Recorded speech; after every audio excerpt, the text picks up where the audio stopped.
Hello everyone, it is Toby here and it is a Monday and I'm in the flat, which can only mean one thing, and that means we are going to head to the public gym and hit a massive leg day for you guys. I know these videos aren't the best compared to the garage gym sessions because obviously I can't whip out the phone and do recording to camera like this in the public gym without making a fool of myself and distracting everyone else who's in there.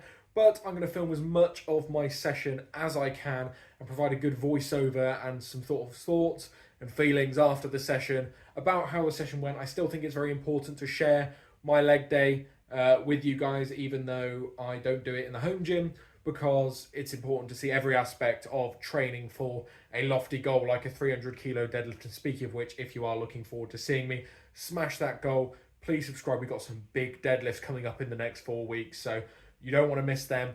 Please go and subscribe and keep an eye out for those videos. But as for today, we are going to be hitting legs. So the session plan for today's leg day is pretty bog standard compared to my normal leg days and many of your guys' normal leg days. You can get a surprising amount done in a commercial gym as a strongman doing legs, but we're starting things off with the best leg exercise that there is, and that is of course the barbell back squat. We're going to be going that really nice and heavy for a set of 5 to 8. So with this block, all of my sets are like 5, 3, 1, but it says that I can push an extra 3 reps or so if I feel good, and I've been feeling good a lot of the time. So we usually smash out the 5 and then just keep going and see what I can do, smashing out some big numbers on the squats. Then we drop back down and do some box squats, which have been really helpful for building that leg drive on the deadlift. Obviously, squatting for me is purely to build strength for the deadlift. At the minute, I have no aspirations for hitting a big squat, so we're just using it as a pure strength builder. So the box squat is an absolutely fantastic variation to carry over to the deadlift. Then we move on to some heavy accessories in the leg press. Being in the commercial gym, having access to a leg press is really helpful for doing legs. Obviously, I don't have that in the home gym, so it's really nice to get some good heavy weight moved on that.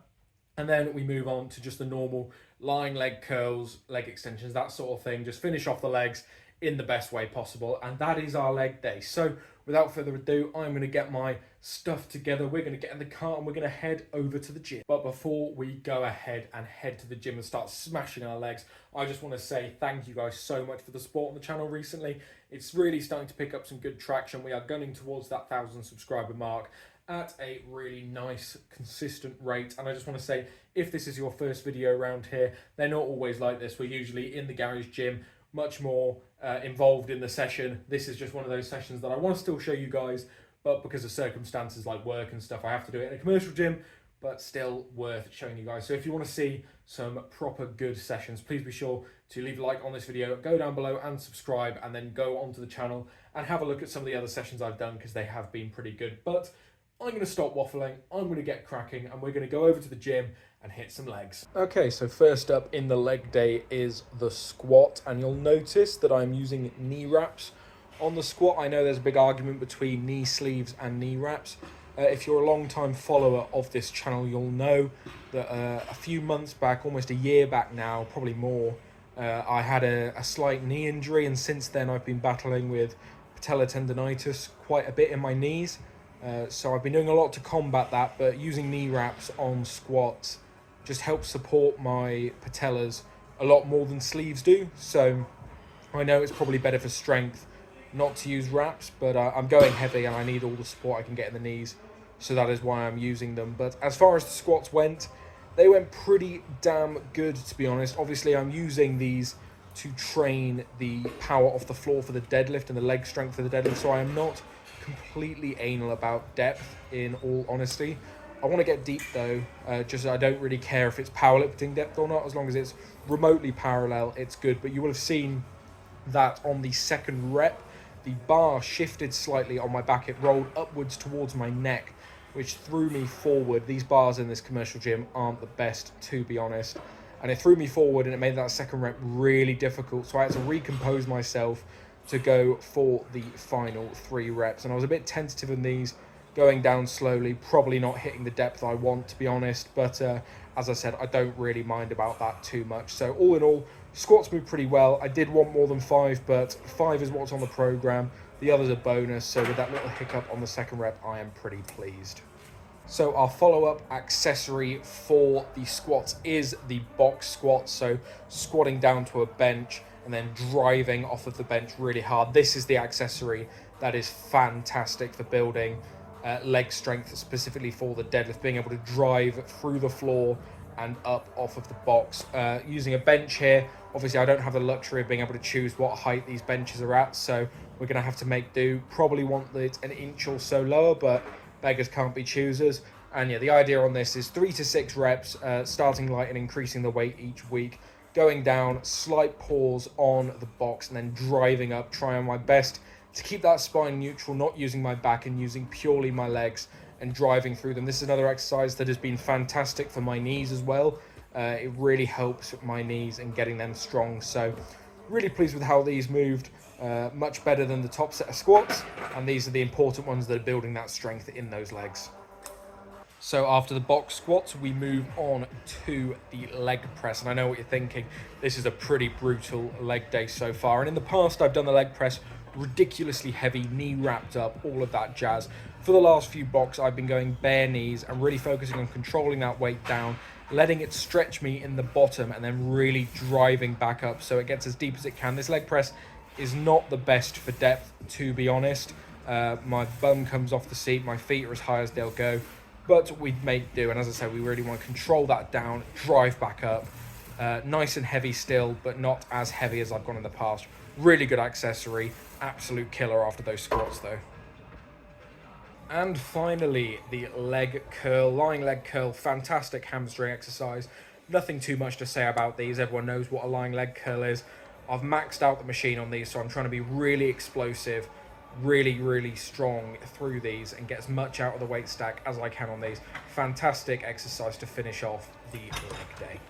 So there we have it. That is the leg day for you guys. I know it is not the usual format and it is a bit of a different one, but let me know down below if you did enjoy this format and you think that it is worth doing. Otherwise, if it doesn't perform great and I don't think that it's a very good format, then I probably won't bring it back. But I think it's interesting and important to share my leg day with you guys because it is such an integral part to my training, especially building towards this big 300 kilo deadlift, which I know a lot of you are invested in. So yeah, let me know if the format is good enough, but it is the best I can do with being in a commercial gym and not having the most time to train or travel back and forward to the garage gym and film my leg days over there. So that is that. I hope you did enjoy. I hope you found that useful. I just want to go into the squat depth a little bit more because I didn't really have time in the voiceover to clear all my thoughts out about the squat depth. And I know it's something that people are usually very critical about online. And I know most of you who watch this channel aren't critical. You guys are absolutely amazing and supportive. But if you're sat there and you're worried about posting squats online or doing squats and you're overly focused on form, and depth, I know it's easy because it's really easy to be super critical of yourself and it's really easy for other people to be super critical of you, which is just the way it is. But in my head, I always tell myself that I'm not a powerlifter, and you probably aren't either. If you are, this doesn't apply to you. But if you're a general gym goer just training for strength, or you're a strong man training to get strong, then don't worry if your hip crease isn't going below your knee line. Don't worry if you're not doing arse to grass. Like, yes, deep squats are fantastic, but you know what else is fantastic? Squats in general, just getting generally parallel. As long as you can look at it and see that, yeah, that's a squat. Obviously, quarter squatting has its place and is not really what we're on about here, but yeah, you just want to be able to look at a squat, get it relatively parallel, and that's all you need, especially if it's not coming up in competition, you're just generally strength training. In my mind, as long as you're going down and getting back up again in some fashion with decent form, then that's all you can ask for with a squat. Obviously, if you're competing in powerlifting, you've got a squat coming up in competition, all of that jazz, then yeah, you need to focus on depth. But for me specifically, I've always been fine just getting down to relatively parallel with heavy weights. I've never noticed any bad carryover from not going to super depth. And I've never noticed any good carryover when I have tried to go to super depth. It just doesn't matter. You're just trying to build the strongest legs you possibly can. And that is my goal. So before you comment saying my squats weren't that deep, no, they weren't, but I don't really care. So that is that. And you guys shouldn't too. Like, if people are hypercritical of your squats and stuff, maybe they're focusing on the wrong thing. And obviously, take everything I say with a grain of salt. There's always exceptions to the rule. Obviously, if you're squatting super high above parallel, you've got a form issue, and you need to sort that out. But as long as you're getting down close enough to parallel, and it's fine. It's never going to feel the same every day as well. Like today, my hips were super tight, so I was finding it harder to get down as deep. Some days I absolutely fly to proper powerlifting depth, no issues. It just all depends on the day, but the main thing is getting in there and getting it done every single day. So sorry for a bit of a tangent there, but it's something I'm quite passionate about, is squats and people getting angry at people's squats online. It's one of those things where no one can be satisfied with squats, and I don't think anyone ever will be. So that is that. But I hope you did enjoy. Sorry about the change of format once again. Sorry, it's a lot of waffling for me. But if you did enjoy it, then please let me know in the comments below, because it's not my best video. Let's be real. My other videos are much better, much more interesting, much more well filmed. But I thought it was interesting enough to get a leg day out for you guys. So if you did enjoy it, yeah, let me know down below and leave a like on this video. But if you have made it this far and you're wanting to see some more interesting content, go down below, click subscribe, and go watch my other videos on the channel. There are plenty of training sessions where we're in the garage gym, we're deadlifting huge weights, we're moving stones, we're pressing logs, all of that fun stuff. There's a plethora of stuff for you guys to go watch, and make sure you stay tuned, because this block we've got some heavy deadlifts coming. It's going to be good. It's going to be awesome. So I hope you did enjoy this video. I hope you enjoy the rest of the channel, and I'll let you know when the next video is coming. But anyway, thank you guys so much for watching. I've been Toby, and I'll see you in the next one.